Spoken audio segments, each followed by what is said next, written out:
All right, let's get started. We'll call the meeting at 8:03. We have an agenda before us, and we want to approve this agenda. I'll make a motion to approve the agenda. Support. All in favor, say aye. Aye. Aye. All opposed, same sign. Nobody? Okay, so, anyone here for public comment? I don't see any new faces. Okay, then let's start with the business items, finance action items. Budget Amendment 1, good morning. Good morning, Dr. Reynolds. Good morning, Finance Committee board members, committee members. The first action item before you is the first amendment to the 14-15 budget. We're required to amend the budget as changes in circumstances reflect such, and we have that for both the general fund and the special revenue fund.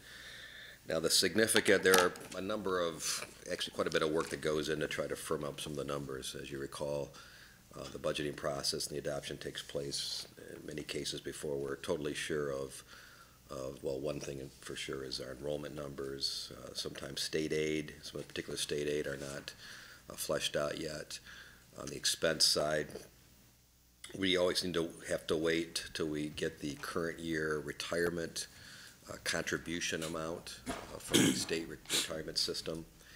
And so there are a number of other things that take place, obviously. There's some grant information and grant programs that we did not have full information available to us when the budget was adopted last year. So we spent the good part of January, the business office staff, and going through and preparing this budget amendment.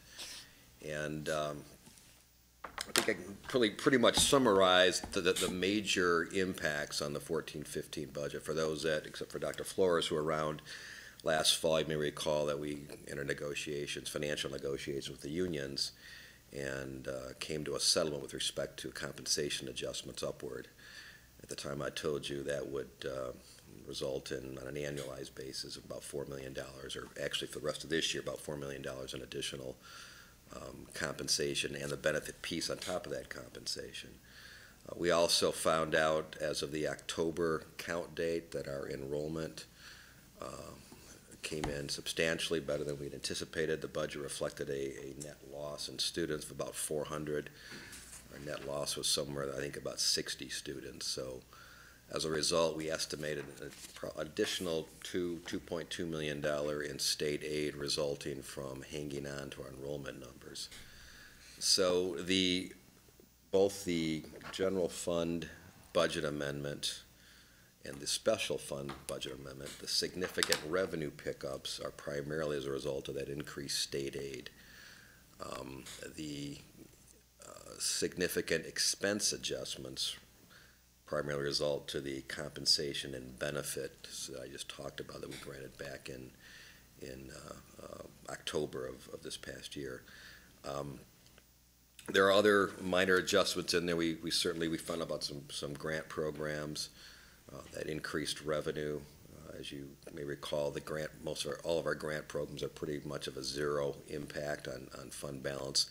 Whatever we get in revenue, we spend on the expenditure side, so that really has no impact. So increase in revenue we saw, it's reflected in the budget amendment. There's also some increase in expense in those grant programs. When it was all said and done, the general fund, because I know this is a metric we need to continue to monitor. It's back in your packet. There's just behind the resolution and the summary, there's a memo to the Board of Education from me, and you'll see that the general fund, or projected fund balance at June 30th as a result of this budget amendment 1 is about $8.9 million, where we think we're going to end up on June 30th. The budget as adopted last June by the board showed a fund balance of about just under 8.1 million, and that was 5.2% of annual expenditures exclusive of grants. The 8.9 million with this budget amendment gets the fund balance at year end to almost 5.5% of annualized expenditures. So it is a positive, when all said and done, It's a positive impact of, as I mentioned, about $800,000 on the general fund budget. And so what we're asking the committee to do is to recommend to the board to adopt a resolution to approve the budget amendment for the general fund, the special revenue fund, which primarily houses our as you know, our special ed programs. Again, there's significant pickup in revenue, primarily resulting from the increase in state aid. And then the same thing on the expenditure side as with the general fund, a significant expense increases relate to compensation adjustments to those folks that work in those programs. Beyond that, not a whole lot. There's minor adjustments here and there within the special revenue fund. So with that, I'll certainly entertain any questions that the committee may have about this. Does anyone have any I don't have questions? No. Technically, the recommendation, if I'm remembering this correctly, fund balance, 5% is good. We're sort of shooting for between 10 and 15. Yeah, the policy is the goal is at 10% plus or 10%. minus a 5% factor there, so between 5 and 15%, certainly, yes. And has the state officially weighed in on that? I think that they were becoming a little, not Well, necessarily there's- heavy-handed, yeah, but, you're probably referring to some of this early warning right. legislation that was introduced in the last session. Nothing was acted on, fortunately, last year. It's still out there. My understanding is the representative that introduced that had been term limited out. He is no longer in the state house, so whether or not this gets traction remains to be seen. We have the school industry, the business officials have a significant issues with this particular thing. So we believe that the state has, it really adds a lot of bureaucracy, administrative burden to school districts. But yeah, there was probably there are like 19 indicators that are in those bills, and there are maybe a half dozen that affect fund balance and the movement of fund balance. So sufficient to say closer to 10% we get, the better off we are. Closer we get to 5%, there's certainly more scrutiny, and we've talked about that before in this committee and with the board. So we're to increase it a bit in light of the fact we were able to reward our employees, our teachers, and other staff for a job well done last year, which was reflected in the good enrollment numbers. We're able to do that, and that's certainly a positive. So. Yeah, excellent. Yeah, I agree. Can I have a motion to approve the budget So amendment? Support. To approve. All in favor? Hang on a second. Oh. Discuss. Pardon? I don't want to ask any questions. Oh, sorry, that was sort of the discussion. Yeah, but if you, oh, A couple things here, just so my colleagues at least know my sentiments. I'm glad, this is obviously a move in the right direction, but just to be clear about where we are in terms of reserves, it's not as though 10% is the promised land. The goal here is 10% plus or minus 5%. So we're scraping the bottom of the barrel. We're moving in the right direction, but that's good. But I think we've got to be clear, our goal is 10%. 10% is par. If we really want to have our superintendent have the freedom to make decisions and make courageous, look at our transformation plan. Any CEO, any leader of organization's got a lot more freedom to make intelligent choices if they've got room in the budget to make them. So I think our goal, if we're going to do a good job for this district, is frankly to get to more like 15% fund balance. And much as my Democratic colleagues, and I'll politicize this just briefly, much as my Democratic colleagues sometimes gripe about the fund balance that the county commission has, the large fund balance that the county has carried for years has had the obvious huge advantage of lowering their borrowing costs significantly. So again, I think this is something where we want to lead. We don't need state requirements nipping at our heels. I think as a group, we've got to look our numbers hard in the face and do everything we can to increase this fund balance. That being said, of course it's secondary to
don't want us to keep taking our eye off that ball for a moment, because I think the moral of this budget clearly is the best way for us to get financially solid is for us to retain students and grow enrollment, because fundamentally, we're a district that was built for 25,000, 30,000 students.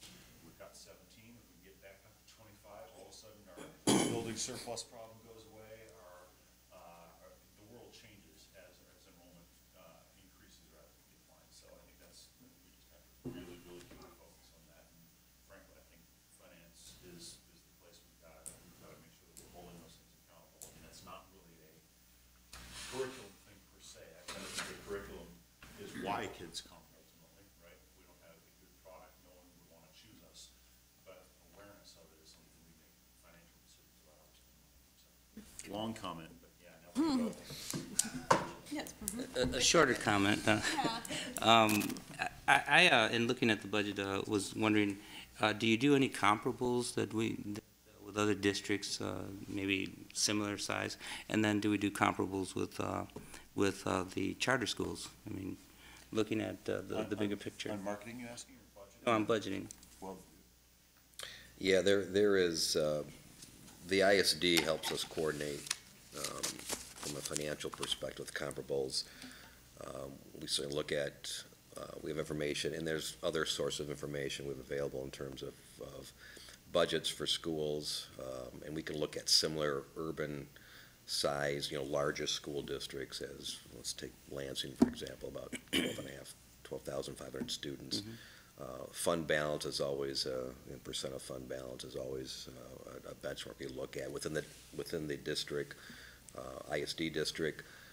Back last fall when we were, when our bond rating was affirmed at AA, we looked at similar, I presented this committee some of the similar statewide districts and their bond ratings. We compared very favorably some of those too. So yeah, that information is certainly things that we look at, and the business officers meet monthly within the intermediate school district. We talk about those kinds of things within our group too, in terms of challenges and those kinds of things too. So yes.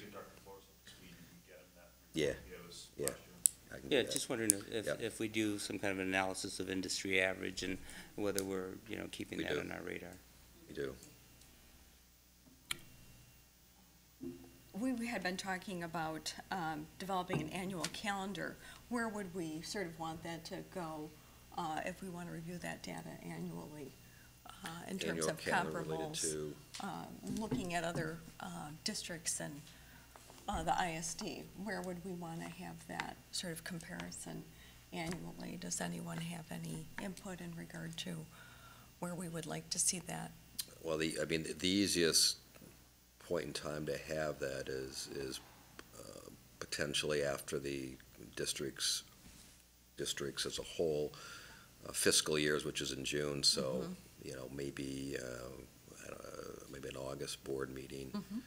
Certainly, we get information about adopted budgets, so presuming the requirement that budgets be adopted by end of June, that's information that's certainly can also be available in August after we get that, accumulate that information. So as well as, again, the fund balance information as districts complete their fiscal years. So I'm suggesting, certainly we can make comparisons throughout the year, but if you want good data and good numbers, that's usually at year end, because most districts do not go through, we use the term hard closing process throughout the year on a monthly basis, where they true up all their accruals and everything else. They generally do that at year end when they have to have an audit done. So that's where some adjustments can come out that you don't anticipate or you don't reflect during the year. And so that's better data. Audited year-end information is better data for comparison purposes. Sounds great. I'll note August. I just have a question. I understand year-end's the most important time, but I'm assuming that Middle City still meets regularly on financial. Yeah, they do. Okay, so I'm assuming you're continually comparing And like I said, to like districts. The business officers within our ISD meet monthly also, that both Rhonda and myself, one of us, if not both of us, attend on a regular basis. So. Right. Just wanted to make sure that Yeah, a was lot of still information, happening. you know, we get information all the time, Yeah. requests from other districts about various things, so we're pretty well tuned into what's going on Right. on a statewide basis with schools. Is that something then, Ms. Slade, that you're thinking we should be seeing quarterly or Well, I don't know, more I just wanted to come definitely up to at this date to realize August? that it's not just a yearly thing, that we do Yeah. comparisons with similar districts, that it's continual information, both locally in the ISD and across the state, so that we're always kind of making sure where we are. Couple more housekeeping issues here. The advertising, when do we want to sort of look at that and consider that in terms of budgeting process and forecasting? I think it was last year, August, we looked at that. I think that And then February would be another expenditure, but I'm just Well, trying to. certainly, this as we're entering the, you know, the intense budgeting process for our next fiscal year, and that's certainly something that John and his team will be required to put together the budgeting process. In terms of some details surrounding that. Yeah. So you're saying you know, that's- earlier, now, That's, sort I of mean, would be better. that's something presumably John could do for you. but it looks like our superintendent has an opinion on that. She does. Welcome. Good morning.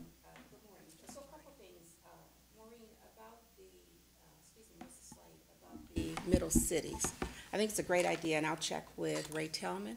Sure. Because our business He's still office there? officials, he's still here, can meet with the middle cities, business officers, and I think that's a great idea, to kind of see where they are. I'll make sure I do that. And then as it relates to the calendar, Dr. Randall's, John presented to the full board during our work session, our recruitment plan. And so the recruitment and retention plan, we can give you that at any time. We can also provide that in the calendar. My cabinet and I worked on a calendar at our retreat a couple weeks ago. And so we can provide the board, the full board, with some of the highlights of what happens each month as it relates to recruitment and finance and so forth, if that will be helpful.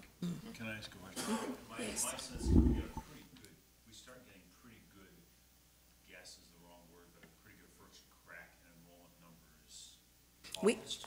No, we actually start much sooner than that because we normally start around October for the next year.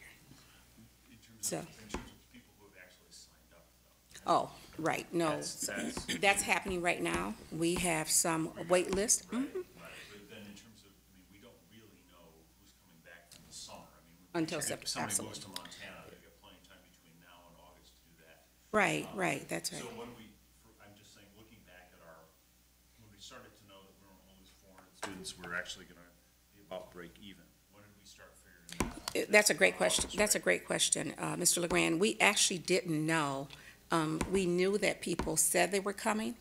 Unfortunately, in many urban districts, you don't know who's going to show up until the day.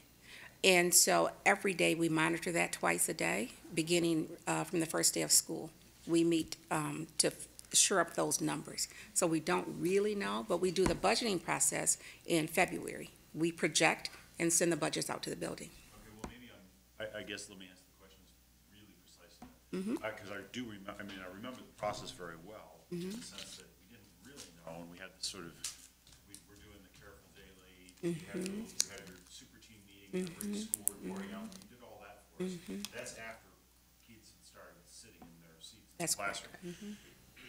Is there an initial point anytime in the summer when we have a rough idea how things are trending based on responses, or are we just blind until that, for example? No, we're not blind. We know that the majority of our students that sign up, we know that they will return because we send out information in March, starting with parent-teacher conferences, with a letter to say, are you coming back next year? So we use that as baseline data.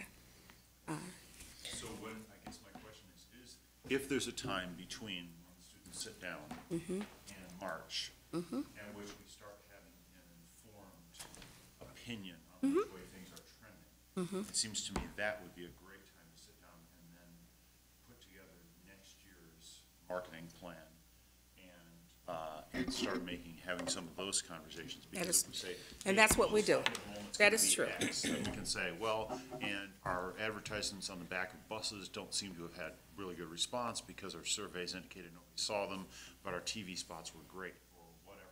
And that might be a great time to get some feedback on our recruitment retention strategy. We can do that, And definitely. how it works, because right now, we don't know whether it worked or not. We're not gonna know until sometime between March and August. We'll know if we're like, hey, we're up 200 students, or, hey, we're still flat, or. We can definitely report, give a report to you on the progress of where we are, and the information from our choice expos, and any other fairs that we have. We can definitely do that. So maybe June, July, is that too early? Whenever you'd like. Well, Next month isn't too early if you'd like some information. well, I guess when we For have next year. when you think we've got hard data, but not the, I mean, the end data is after they sit down, I understand that. We can do June. June, We can do June. Yeah. Mhm. That might be good now. It's just sort of an initial report of how things Yeah. look like they're going, right? Yeah, Mr. Legambrand, we're, as you mentioned, this the new retention campaign that was kicked off this year, and there are activities that are going on that we get updates from John at Cabinet. The results of those activities we're still waiting to see. One thing we did this year, for the first time we had not done before, is at the fall conferences, we handed out to every parent surveys in terms of really asking them, are you going to be sending your kids to our schools? Yes. So we've got some early information on that. We will update that survey in the spring parent-teacher conferences, get some assessments of the marketing and retention activities that are going on right now, boots on the ground, visiting child care centers. So in addition to the normal things that we go through with enrollment projections, and in fact, we have another meeting today about enrollment projections in terms of what we need for the budget purposes. So yeah, we're getting better, and I think certainly June, July is an appropriate time to have a better feel for that. Yeah, I mean, I don't doubt at all. I know there's a lot of work being done, but I'm just saying with any plan, Yeah. here's what we're doing, That's and then here's This what is it looks what- like, here's absolutely. like what looks like the results are gonna be, and until we get results, I don't really need to Yeah, I don't- spend your time showing me that you're doing what I know you're doing, right? I'd like to see what kind of impacts we're having and how we might wanna fine tune what's going on, because any plan needs fine tuning, right? Absolutely. I think Yes. there's another time that would be good information for the board, and that is in August after orientation. Because this year, we had about 200 students extra show up at orientation for high schools. That's a good And so maybe kind of towards the end of August, but before September. Maybe another time, so maybe twice. And I think looking at what our projected numbers were in June, in July, and, how they actually looked, in comparison is sort of what you're trying to get at, too. So if we can just get that We run from it- last year. We how run it that- all the time. We can give it to you on any given day. Yeah. So we can look at that next meeting, then June to. Okay. So, Dr. Randalls, the dates that you would like us to compare, do you want projections and actual? Right, So yeah, which if would we you- can just see what we projected June, July, August, and then what our enrollment was for Okay, September. okay. And then we have a feel for this issue of, that we sometimes run into too, which is our staffing adequate? Or do we have too many people in one place and not in the other? Which That's I right. think is an important thing, a part of retention and recruitment. Absolutely. And if you recall, the board allowed me to hire additional staff this past year so that we would not have some of the issues that we've had in the past. And so we do that based on the number of children, students that say they're going to come. It's a bit of a gamble, but it helps with having 40, 45 kids in a classroom as well, to prepare based on that they might show up. Thanks. Anything else I need? Marlene reminded me here, I need to approve each resolution separately, general fund and special revenue fund. We have not quite gotten there yet, right? Okay, good. Just the technicalities. Okay, so we can move on then from budget amendment 1, or did you? Just have one wondering, if I could, and that is a wondering what we do to incentivize early enrollment. I mean, I'm sure we have things in place, and just That's curious, a good being a question. new board member. And actually, Dr. Flores, we don't really incentivize people to enroll early, and I think that's a great thought. And whether it's uniforms or, I don't know what it would be, but I think there could be. So I'd love to discuss that a little more. Yeah, I guess I was just like envisioning that. perhaps some corporate incentives that could be That's a great idea. initiated. I like that, thank you. Part of the marketing piece, maybe, yeah. That's great. Let's see. Yeah, I'm sure uniform will be super popular with the high schoolers. My board voted on the plan. That's correct. Exactly. Some iPads or, you know, Yeah. gift certificates to McDonald's or. That's right, that's good. Barter Town. Okay, good. Shall we move on then? Resolution for sale of West Leonard Elementary. No. Oh, sorry. We didn't vote on it. Oh, we did not. Yeah. Oh, I thought we Budget did. amendment. My apologies. Okay. Everyone will keep me in line. Okay. All in favor of approving the budget amendment? Say aye. Aye. All opposed, same sign? All right, it passes. Now may we move on? No, you No, have to do now it you're gonna separately. do special. Ay, ay, ay. Okay, now we have to do the separate general fund and the special revenue fund. Which one do we have to do? We did the budget amendment, which is, Special, you did, general fund, now you have to do special. special revenue fund. All right, so You need a motion. we need a motion? So moved. Support. Discussion? So all in favor? Aye. All opposed, same sign? All right, so they passed. Anything else? Nope. There we go, thank you. All right, now, number 2, we'll move this through faster, I suspect, resolution of sale of West Leonard Elementary School. We received an unsolicited offer from TDK Properties, which is Excuse me. architects and engineers for the West Leonard property. It is essentially right at the appraisal amount because the 250 includes us covering their broker fee, so we would net the appraisal amount. There are 2 items that are still being worked out between the attorneys. One is the right of first refusal, which we've done on several properties, and it's just unusual for the buyers that it's not their norm, and we don't budge on that. We protect ourselves. The other is unusual, and that's, West Leonard has a cell tower on it that we have a long-term lease with, and we want to retain that. So the easement language for us to retain the cell tower is being worked out. Those 2 will be finalized before board action, and if not, we will not ask the board to take action. And this is not unusual. The resolution allows for some flexibility in the language to be completed. Because both those items are in our current resolution, the right of first refusal and the language about the tower. Yes. Tower. Couple quick questions. What revenue do we get a year from the town? It's in round with the amendment that's coming after this, we will get $1,830 a month. It's just under 20,000. So if we let them have the cell tower, we may as well have not sold the building. The cell tower, the value of the cell tower lease is worth more than the building. That's right. Second of all, how many green spaces around this, and have we got any restrictions on development on green space?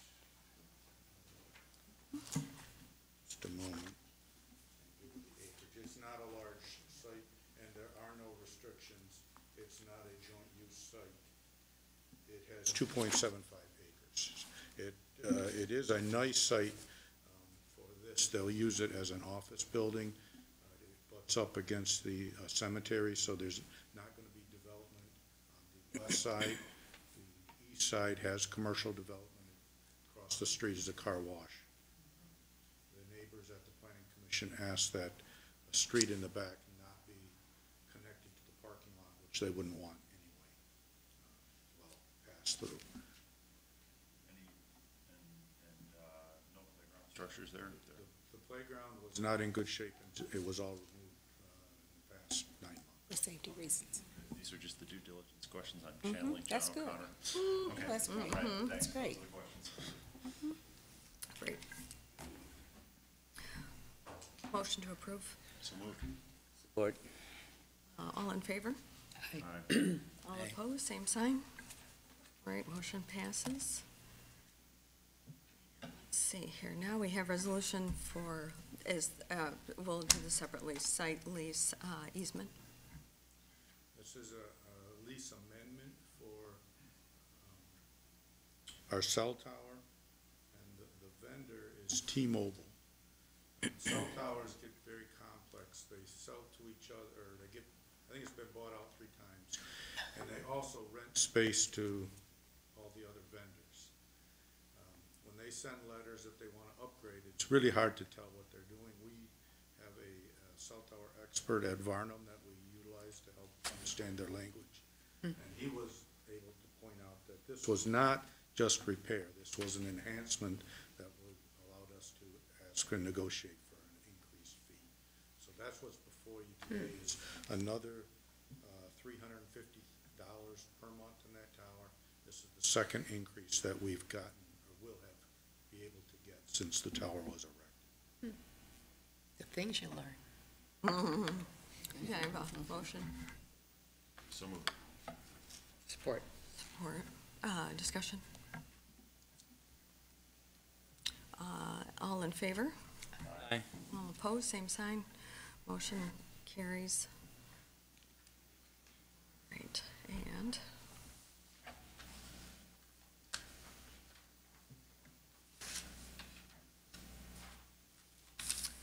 purchases. Yes, the purchasing agenda is before you, and there is one item I need to give additional information on. Under the warm, safe, and dry projects, the item 1 for the pool ventilation at Union. This is the first project that facilities has really missed the estimate on. Our estimate was $300,000. The bids came in just under $600,000. As we sorted through the breakdown of the bids, our equipment estimate was pretty close. The installation estimate was significantly off. This was bid through our construction manager, Triangle Associates. They went back through. The bids were within 0.3% of each other, the 3 bids. So they justified that they had a proper number. To handle the funding and keep within our overall funding, the lower priority project would be the Ottawa Pool Air Handler, which is a similar project we would defer for a year. That makes our funding work. But I wanted to make you aware that we were off on this one. We should have caught this when we updated the warm, safe, and dry in December.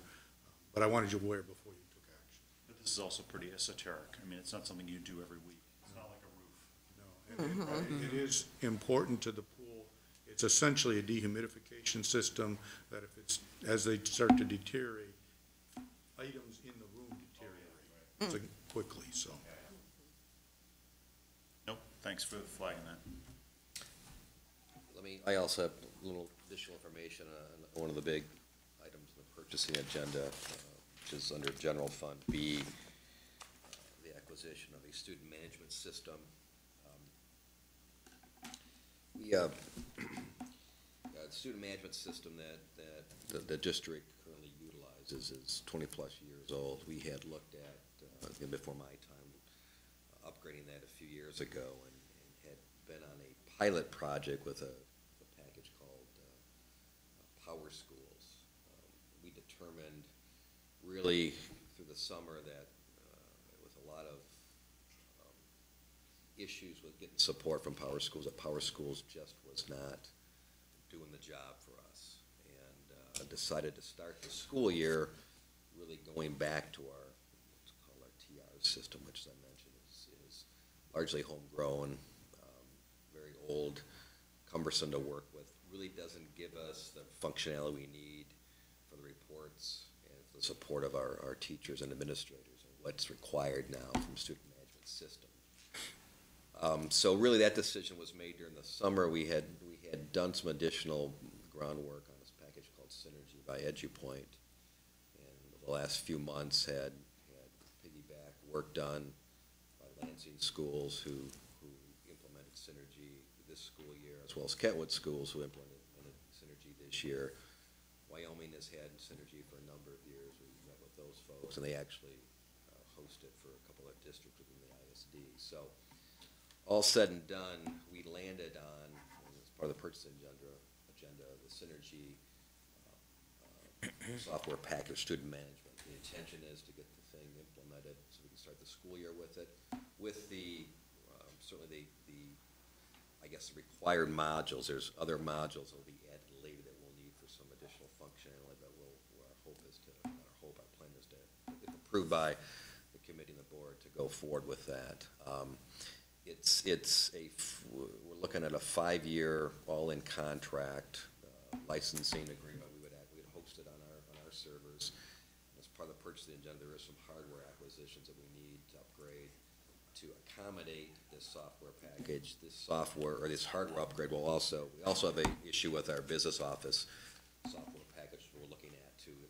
If we replace that, that'll be a year down the road, but any new upgrade in the business software package would also require a hardware upgrade. This hardware that we're asking for, this purchasing agenda, will work for both packages. So it's a licensing agreement. It's a 5-year maintenance agreement, which are common with software packages. It gives us Walt's group and Mel Atkins certainly are real instrumental in determining what we needed. As I said, we piggyback work done with those two other school districts. So it's part of the purchasing agenda pending. We have some contract language to work out. In fact, we're going to have a meeting with EduPoint today, this afternoon, to begin that process. So once the contract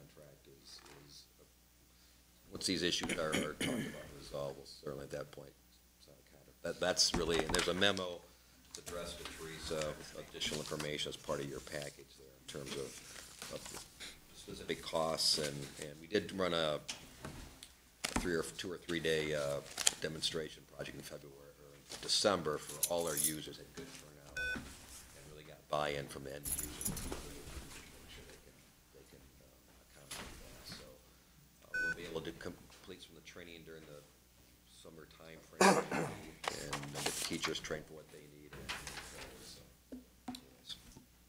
I noticed one thing just as having to live through EMR, electronic medical record upgrades and go live dates, that they sort of plan to go live September 8th with the start of school, right? I mean, Yeah. maybe that can be pushed to orientation or something. We will, I mean, there'll be actual testing done through August. I mean, we'll turn it on in August for a month of testing, but then we'll go live, real live, if you will, on the first day of school. So the teachers will be adequately trained. Any users will be adequately trained to use it. But again, as I mentioned, there'll be some add-on modules throughout the next probably 18 months after that with additional training. So. Yeah, just maybe get a lot more users in August on their orientation. Any other discussion? A question, how much involvement have our teachers had in looking at the Synergy system? I know that I experienced the Power School. In December, we actually had EduPoint in the city, GRPS University. I think it was 2 or 3 days of 2 days of live demonstrations all day long. So teachers had good turnout. I can't remember the actual numbers of teachers and administrators. Any users. I was out there for a couple hours looking at the product too. So, Teresa was very adamant that the users had an opportunity to look at the functionality they did.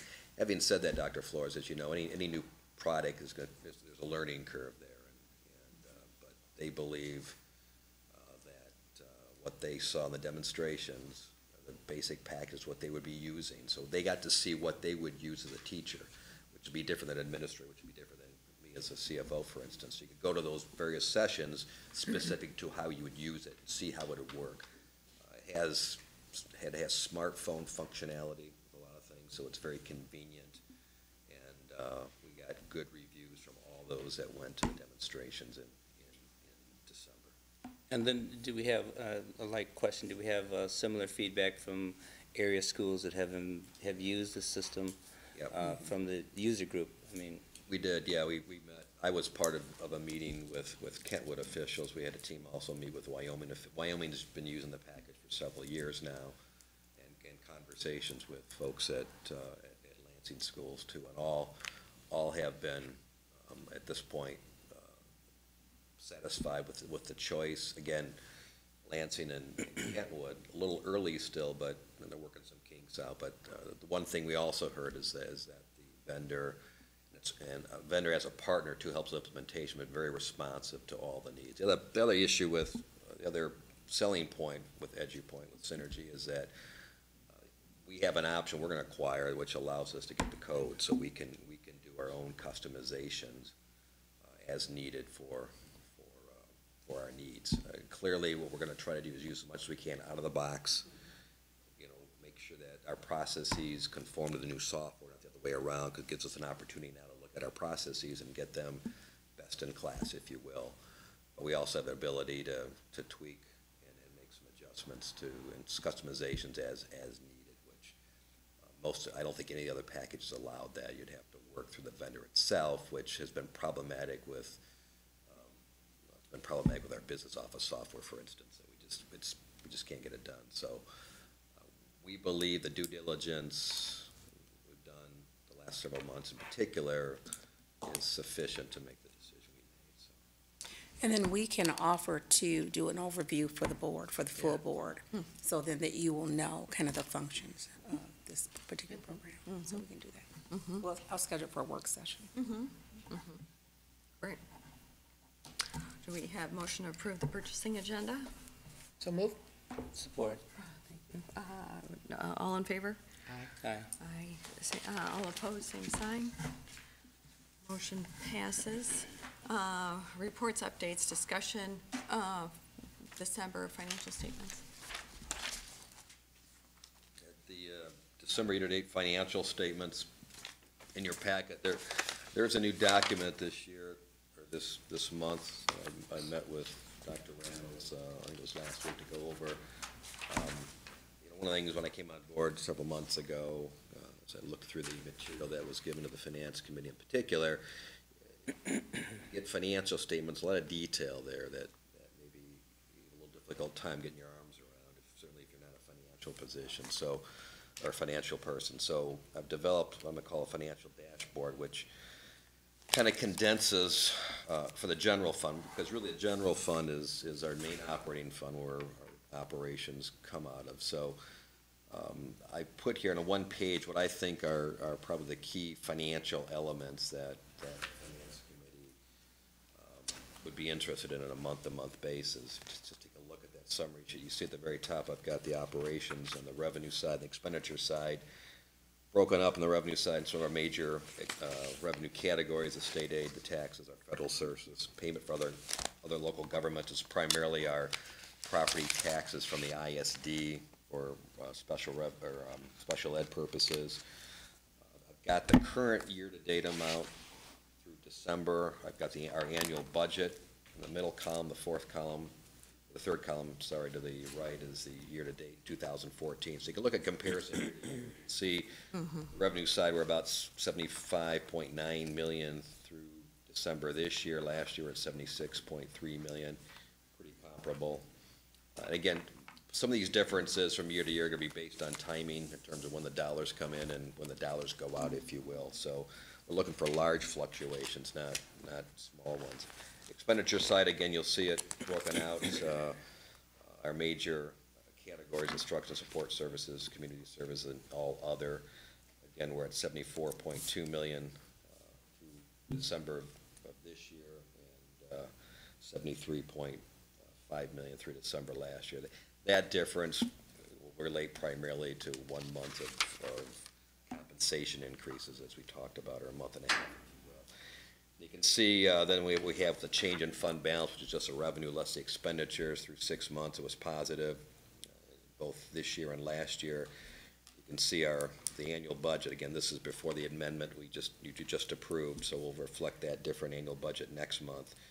We looked at a $7.5 million loss. And just below that, some balance sheet information, the general fund cash investment, which is important. Make sure we can pay our bills. good shape. That, as we always are in the year, we get most of our property tax from the county in the first 6 months of the year. The bonded debt, which will potentially take on a more significance as we look at some additional bonding. You can see where that stands as of December 31st, and then the general fund balance, which we will reflect on. So right now, we're at, through 6 months, almost 11%, last year 11.5%. And the capital expenditures through the first 6 months, that is primarily our warm, safe, and dry expenditures. That's the significance. And then we have enrollment numbers that comes right off our student management system. That's really a head count. It's not. It's the state looks at FTEs, which is a bit different, but for our purposes here, that gives us a good idea where we stand in comparison from year to year. So it's the FTE amounts are a bit lower, but you can see we're at 17,339 last year, 17,407. There's that about 60 difference we talked about earlier. So this is the first time you've seen this. Certainly, any input you have on other things you'd like to see on this or different format, I would certainly be open to. As I said, we met with Dr. Randall. She thought it was a pretty good summary page, and then we'll still give the board, as you have today, all the detail behind it. So for those financial geeks that want to dig into the details, you certainly can do that. But I think this will give you a good snapshot. It's probably easier if you understand in this format than all the detail behind it. So having said that, through the first 6 months of our fiscal year, things are, as you can see, are running pretty appropriately as we would expect. The only significant issue is, as I said, the budget amendment that you just approved. Other than that, we're moving ahead as anticipated. So you said FTEs, do we count pre-K yet? I mean, the governor continues to promote you doing pre-K, but that isn't counted in Pre-K this isn't general. here. It's a different funding source. Different funding source. And that will continue to be as projected for now, that they'll Yes. not have it from the same kitty. Okay. Any comments, discussions? Okay. And let's see, so this was just the financial piece. Warm, safe, and dry update. Just to let you know that we're in the planning for this year's work. We're looking at being in 17 different buildings. We're working through our scheduling and design so we know when to bid and bring it back for the board approval. A majority of the work will take place during the summer. There's a few projects we can get started earlier that don't impact school. I did want to ask or offer that if there are suggestions for the report that goes in the packet on how to make that easier to read or discern, please let me know. I know it's fairly detailed and it's gotten quite big because it does show everything that's both going on and been completed. So if that's getting to a point it needs to be revised, we certainly would accommodate that. I want it to be understandable, not just data. But we are underway. We have brought on Triangle Associates for this summer's work to manage the work. And we have, the one architect was in the purchasing agenda. There are a number of others that we brought on for various jobs that are below the board amount. So we have contracted with them. So we're well underway for this year. And these contractors, did you have anything you wanted to ask? Oh, I had just noticed on the contractor issue, and of course I'm new, so things are not as crystal clear. Just asking about Triangle and how in the Sherwood expenditure for walls and something else, if pages are not numbered, but on that I was wondering, out of 200 and I think it was 227,000 or so, some 27,000 was spent on Triangle for management. And so my question was going to be, is that an industry standard? Do we often use then external contractors to manage projects like that? What about our internal management team? Something that we could do to... We've done it two ways. 2 years ago, when we were implementing the transformation plan, we brought on two different construction managers. One that managed the stocking project to reopen stocking, which was a significant $2 million project. And another one that did a number of interior projects for us, and that includes the Sherwood project you're referring to. And those are selected based on a two-step process, the first being qualification-based, and then follow up with the fee. And the fee, but those fees are in an industry acceptable range, and we review that. Last summer, we did not use a construction manager. We thought we could handle it. We had 80 different contracts out. Between Alex Smart and myself, we just about wore ourselves to death trying to do it ourselves. So we determined this year we needed to bring in a construction manager to help and manage and run those, and us have the oversight. So that's the change we're doing for this summer. And their fee, I don't have it quickly in front of me, but their fee is listed on the project list, and I believe, I know we brought it to the board last October, I believe it was. Yeah, to this committee initially, and then That is to the board. cover all of the projects that they will manage this year. That includes for them to advise us as we look at projects with budgeting, advise input on if we need an architect or not, do the bidding, and then review the bidding, make recommendations, and manage the project on site. Anything else? One follow-up question, again, being new.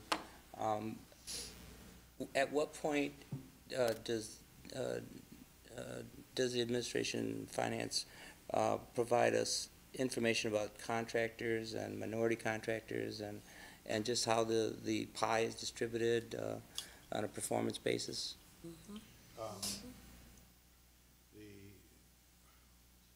We can sit down, I provide the superintendent information on the contractors. The contractors themselves are based strictly on bid. Understand. We have a policy, a local preference policy that gives those that are located within the city of Grand Rapids, and there's a second way if you have a certain percentage of local subcontractors, that you can get a 5% discount on your bid. That doesn't mean we pay them 5% more, but they get a 5% drop in the selection process. That is what we've been using. To be honest, we don't require any of the contractors to be pre-qualified. When they submit, we check their address to see if they qualify, if they don't notify us. It is not widely used. We do not get a lot of responses from within the city of Grand Rapids, and we're working on ways to try and promote that and build that up. We do participate in the Monday group, which includes minority business association representatives, the city, the county, a number of construction managers to try and talk about how to make that happen better. We have started sending our bid announcements to minority contractor associations for them to distribute. We do provide at plan houses, free of charge, access to all our bid construction documents, and through one plan house, we will provide one free set of documents to any contractor, which is, I don't know of anybody else who does that, but we're trying to make it as available as possible to as broad a spectrum of contractors as we can, and based on the response, we've got ways to go, so we're continuing to look. And Dr. Flores, if I can just add, that was one of the areas of concern when I took this position with the board and myself. And so we have changed a lot of our processes now to address that, and we still have room to grow and would take any input. We've partnered with the city to help us with that as well. I appreciate the process information that you just related in both responses. But my question is do we receive a performance report on what our actual contracts awarded are, reporting specific ethnic and minority status of our contractors? Is there a performance report available to us at any given time in the year? And if not, can that be provided, because I think it's a very significant report that ought to be in our systems processes. Absolutely. We don't have that now. That is something that we can definitely produce. I think it's a great idea. We can sit down to talk about what that should look like. We do it just based on what we think we know. Because like I said, that's something of interest, but we don't have an exact way of knowing what. We do look at, not only with contracts, we do look at all of our purchasing power, because I think that's important. So we look at any organization that is getting, we have the report for $50,000 or more, but to know the background of the companies and their associations, I don't have that information, but would like it as well. So definitely can sit down and try to figure out a way to get that information. Timeline in terms of an annual basis, would we want that May, August? I mean, is this another thing that an August report would be? I don't know that it would be May or August, because we've never done it before, so we'd have to sit down and create a process. And so to commit to a timeline, I would not want to do that, but I would commit to a timeline of August of setting something in place. And so, Dr. Flores, I'm sure you could be available to help us with that. Well, I know that the history of our organization is one that has dealt with this before, and years ago, I believe we had Jim White in charge of that internally. And so I know that it is something that, I'm kind of amazed that it's kind of slipped through the Yeah. processes here. Yeah. Well, we definitely had been trying to pull it back in terms of making it available, but I it's think it's very important legitimate for concern. transparency, and certainly absolutely. living in a diverse society as we do I in Grand agree. Rapids, that there ought to be some accountability in that area. Sure. Great suggestion. I apologize, we usually finish this committee meeting in like 20 minutes, but I think in terms what you of told me. a lot of education that's happening and discussion, we'll get faster next time. But let's see here. PowerPoint slides, budgeting and funding. That are my slides you're referring to, Marilyn? On the number 3, reports and updates. I think so. Do you guys have anything else in terms of budgeting in regard to point number 3? No? No, not at this point, no. I included in our packet the MASB information. It's at the end of the packet, so it's not in line, yeah. 118? Thank you. And Larry, of course, Mr. Oberst knows this information very well, but I thought it was a nice review in terms of getting everyone up to speed. Sort of learned this over 3 years, but they had some good technical points. First about funding resources, and then the foundation grant, how that, the second page of the MASB documents, and it also talks about the first 2 pages about bonds, levies, mills, et cetera, which is always different language. I think the foundation allowance history, where we switched from Prop A, so switching how they were going to do things, and I think it's page 4 of our MASB papers from '94 to present. The goal, according to the lecturer, was, and he was the CFO, I believe, of Howell Public Schools, was to sort of get everyone in line in terms of their foundation allowance, but you can see it isn't in line. It's not exactly on par. And then the next page, where financial update, the general fund, this is what they provided to their board as just general updates. But the second piece I thought was very good, and Mr. Oberst had provided some of this to us previously, was the foundation grant allowance at average inflation rate, and we're behind.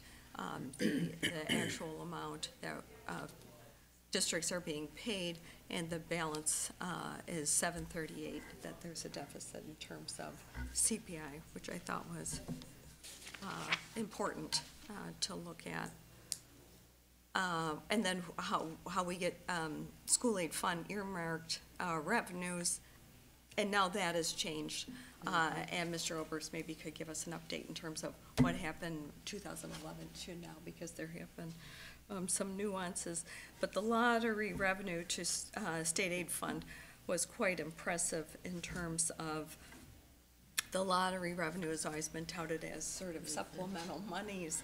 That has barely increased over the last 14 years. And this is only to 2008, 2009, but the general fund, which is the general revenue fund for the state, that has decreased Significantly. almost as much as well, it hasn't stayed up with the lottery revenue increase, which was only 140 million. So we're down, $500 million, which is another significant piece, which I think just, as we understand this and we're advocating on a legislative platform, if we don't see how much we've been hit in so many areas, it's really hard to advocate. This Michigan budgets piece, they were talking about, and Moody's had made a comment as the state chose to switch with Prop A, that this proposal is great when you have booming years, but it's a problem when you have lean years, and Michigan has seen a lot of lean years. So we end up we have gotten ourselves into significant trouble.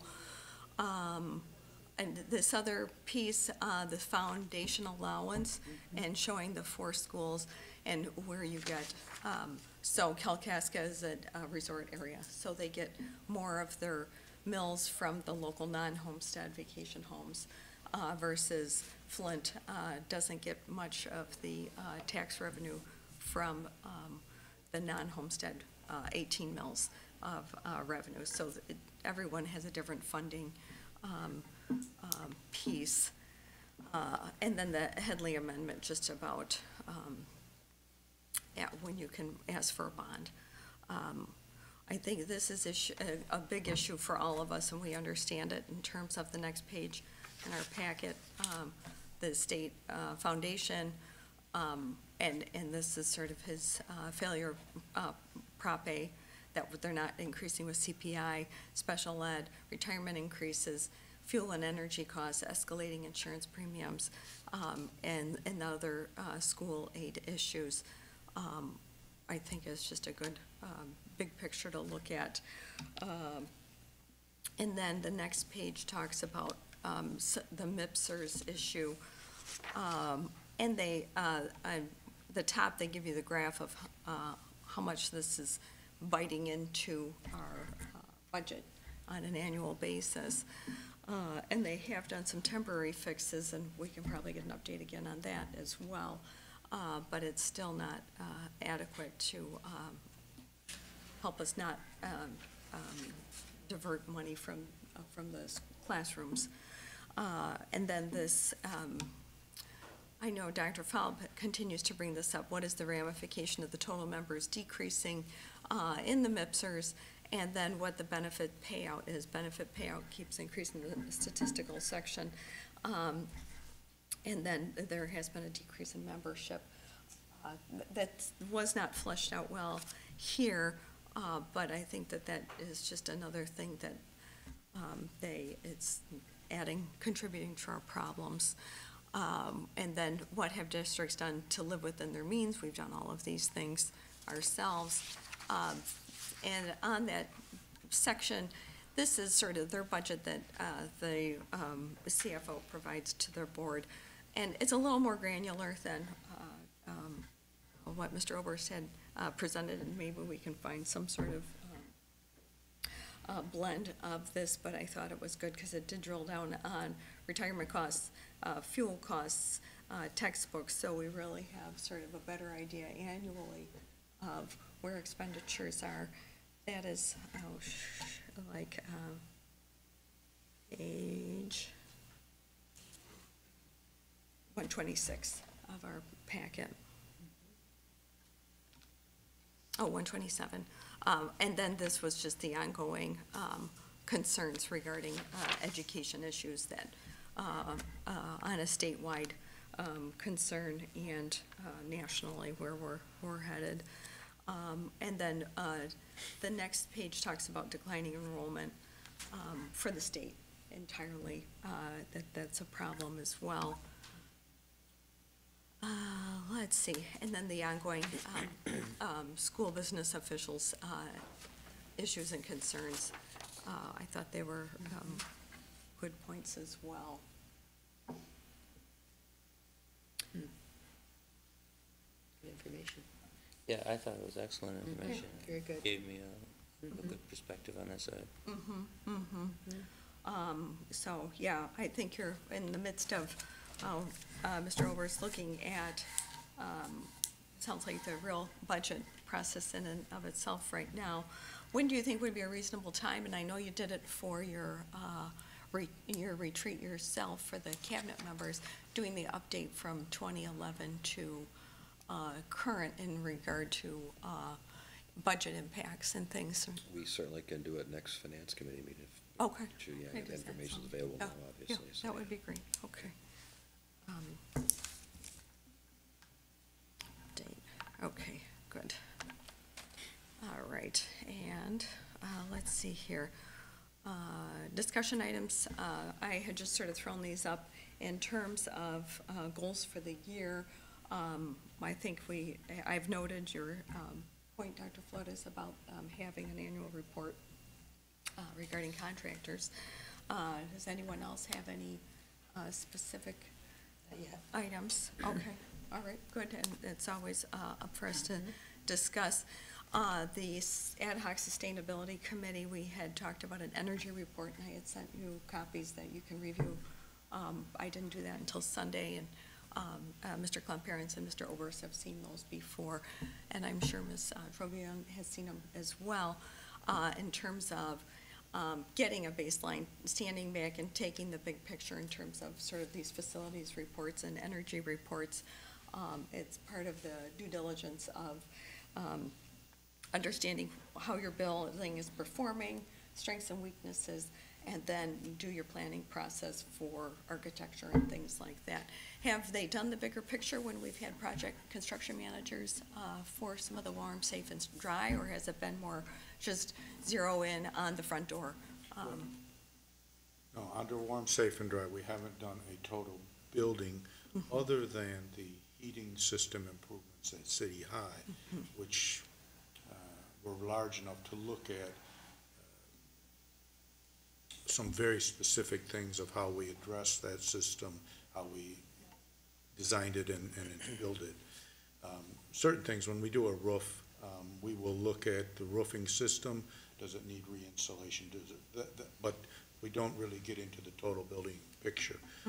As we give, it really gets into the size and complexity of how it impacts the building. Right, right, and as part of our work that we did on that committee, if you don't sort of have baseline measurement in terms of energy use and understanding, then it's hard to know, do you bother with the R30, or do you just go with R10 or 8 or whatever in terms, of insulation on something, and so, that's part of it. In that case, we would Yeah. carry it far enough to know if a difference between, say, R10 and R30 is going to make a energy and financial impact. So we do carry it that far in and of itself.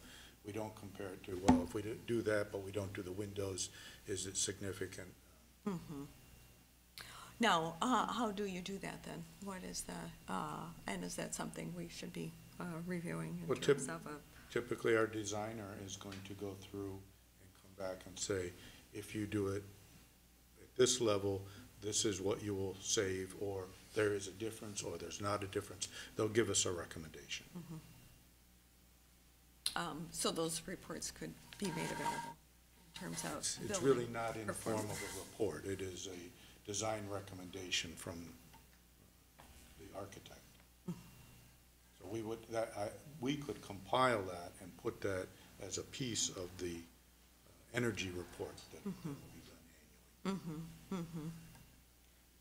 Dr. Randalls, I certainly appreciated the email that you sent with the information about Colorado and how they were looking at energy costs and with the progress that they had made in the particular analysis and forward thinking about, you know, how to make our buildings a little more energy efficient and reducing costs and employing such tactics as energy audits and certifying the bills that we get from the energy companies, and then buying energy on the open market. I believe it was gas that they were buying on the open market, things that they use in solar panels and electrical retrofitting and whatnot.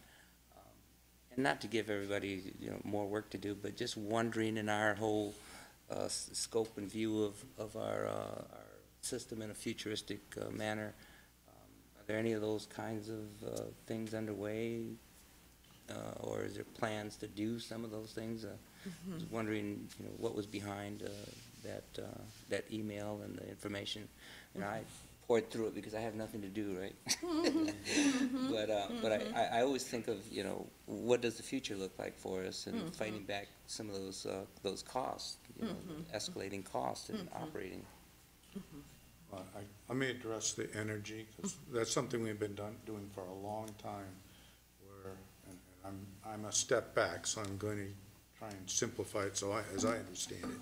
But we do buy a certain percentage of our energy in bulk at a reduced rate, wholesale, if you will. Now, there are some limitations on that because the state only makes a certain percentage of that energy available at that rate. They've used up that already. Until the state changes their rules, we can't do any more.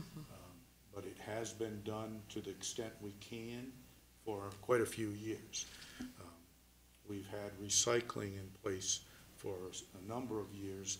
It is certainly not implemented to the best of its ability in every building, and that's something Kristen's working on to try and get that up to speed.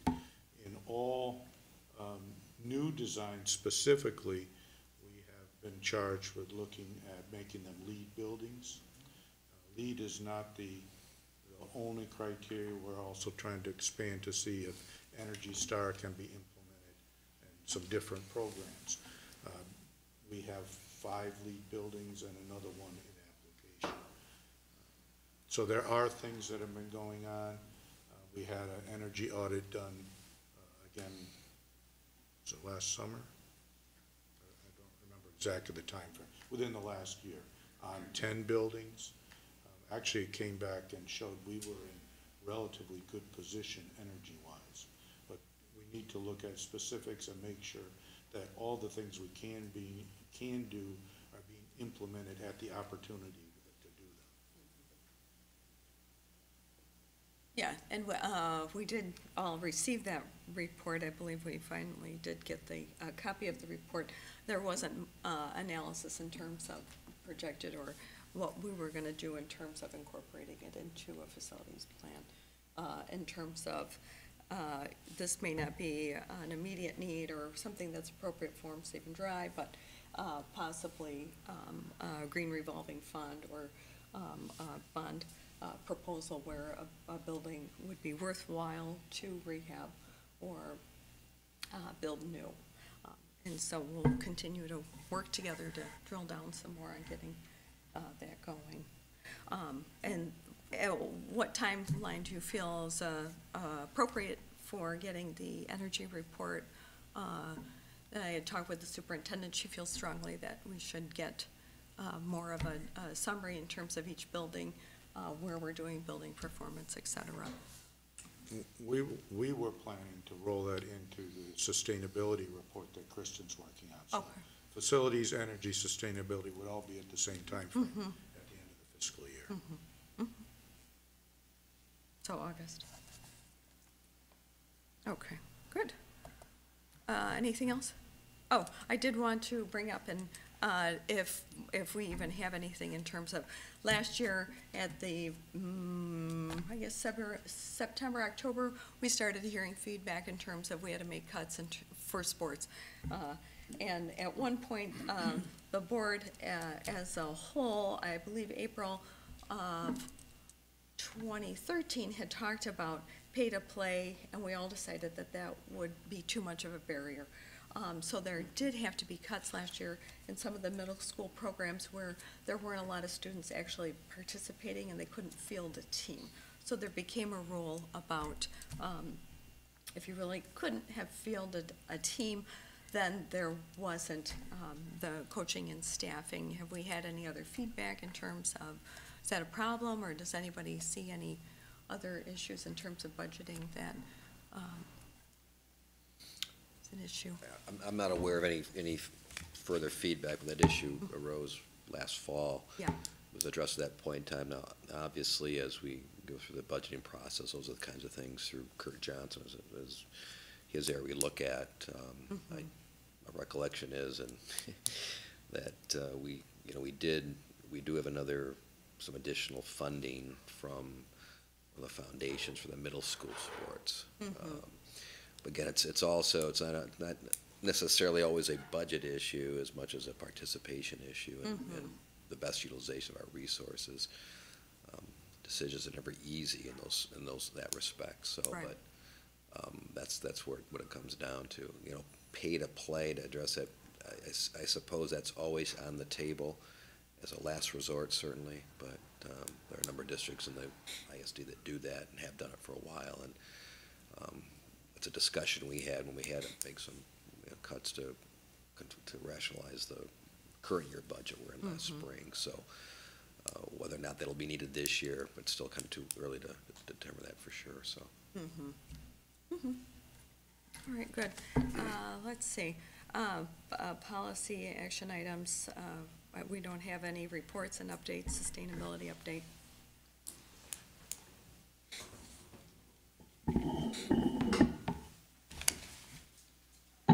Good morning. Morning. For our newer committee members, I'll introduce myself a little bit. I'm the Green Schools Fellow, or the Sustainability Officer for the district, and I've been in place since September of this past year, so I'm about 5 months into the position, and have spent the last couple of months basically assessing the district, kind of learning about how it operates, gathering data, both quantitative and qualitative, about what the district has done in the past, maybe where opportunities lie to move forward, and how we can be most strategic as we pursue a more sustainable district. And while I'm doing that, I've also started connecting with some of these opportunities and administrators and teachers who are well positioned to push sustainability improvements forward. And so I'll provide an update on a few of those that have been happening over the past few months. So one of the initiatives that we've started is composting at City High. We started a pilot there for students to start composting their food waste at lunch. And as part of that, we made the switch from polystyrene or styrofoam lunch trays to compostable lunch trays. We eliminated some unnecessary, wasteful side dish containers that the students didn't really need. So that was a budget savings. We switched from plastic individual milk cartons or milk bottles to the cardboard milk cartons, kind of old school style, and that's actually saving us money, and those are also compostable as well. And we've moved to compostable garbage bags. So making all of those changes has allowed us to basically purchase composting services where they haul away our compostables 5 days a week at no added cost to the district. This is a revenue neutral, and in fact, we'll be saving probably a couple $100s over the course of the year. We're currently looking at composting about 100 pounds a day of food and compostable items that have been diverted from our previous trash pickup, and that's equating to about 18,000 pounds a year, or 9 tons a year that we're going to be diverting just from this school, and saving 150,000 side dish containers and trays from the landfill. So it really can add up. Just at one school, it can add up quite a bit. And later this month, we'll be looking at, now that we've been doing this for about 6 weeks, and it's predictable, the volume, we'll look at what our trash schedule looks like, and if we can reduce the size of our container or the frequency of our pickups to look for cost savings there. So that's just one pilot initiative we started. We'll look at looking at an elementary school possibly to pilot as well, since it has been revenue neutral We'll look at if we can look at an elementary school later this spring, and then based on those results, once we feel good about our process, maybe look at other areas of the district as well. Another initiative we've looked at and started looking at is lighting retrofits. So I've met with our maintenance supervisors to learn what has been done in the past, what barriers we have in terms of budget to doing those, what our policy is, we have a design and construction standard manual that basically specifies what we would put on in new construction, or if we're doing a large-scale remodel, what those standards would be. So taking a look at that and what those specs are to see if it's appropriate to revise those to make sure that we're putting in the most efficient technology we can that is cost-effective for the district. And so we're looking at that as well.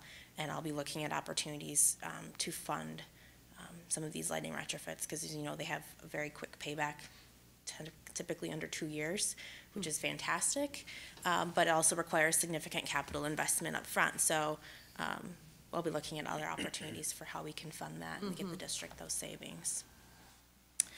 And then lastly, I've been starting to work on recycling. I've been I'll have a meeting with the Kent County Board of Public Works. They're interested in working with us on some recycling, at least education initiatives. And I'll also have looked at our contract for trash hauling that has some recycling components in it, and then getting data from our city partners.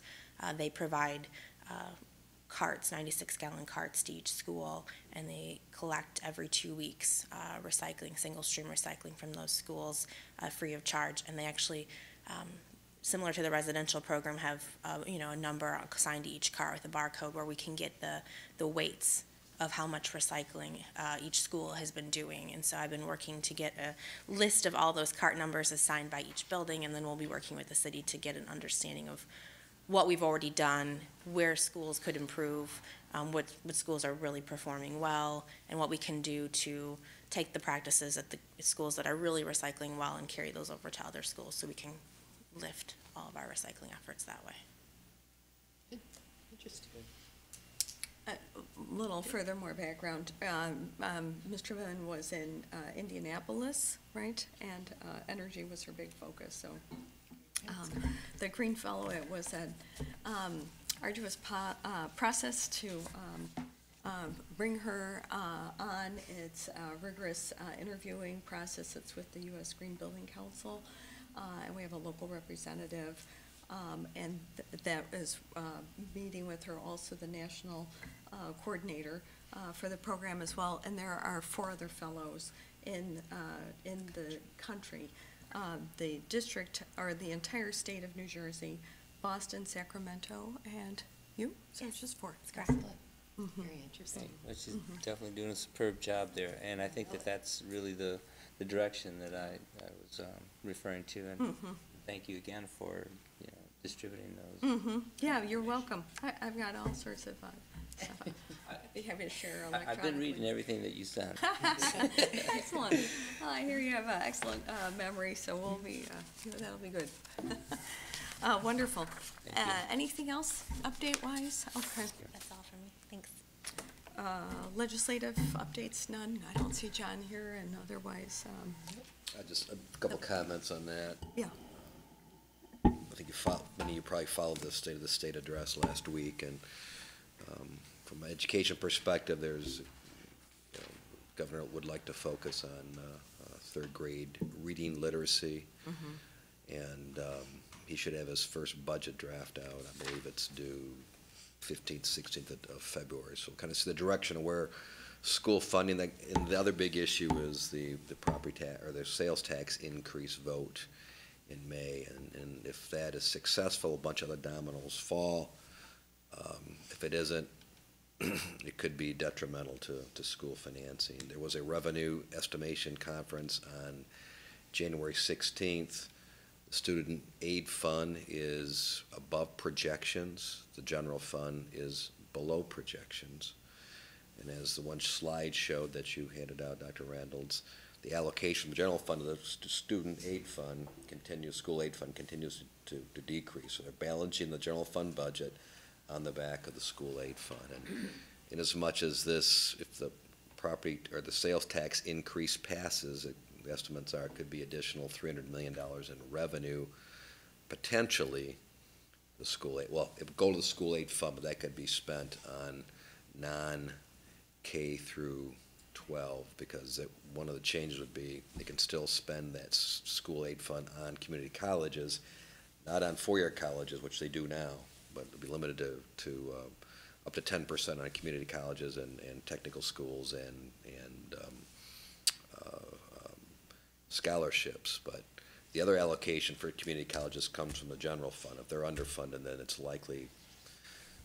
a probability that they'll take the maximum amount out of the school aid fund if the sales tax passes, give it to the community colleges, thereby reducing to zero the allocation of the state general fund. So those are all the dynamics that are out there related to this in terms of financing. So again, we'll look forward to a few weeks here to see what the governor's thinking in terms of his initial go around on the foundation allowance and what he's thinking from that perspective. Because it will be a budget without the sales tax increase, and I understand he's also going to present one with the sales tax increase initially, so we can kind of see what the impact might be. So, okay.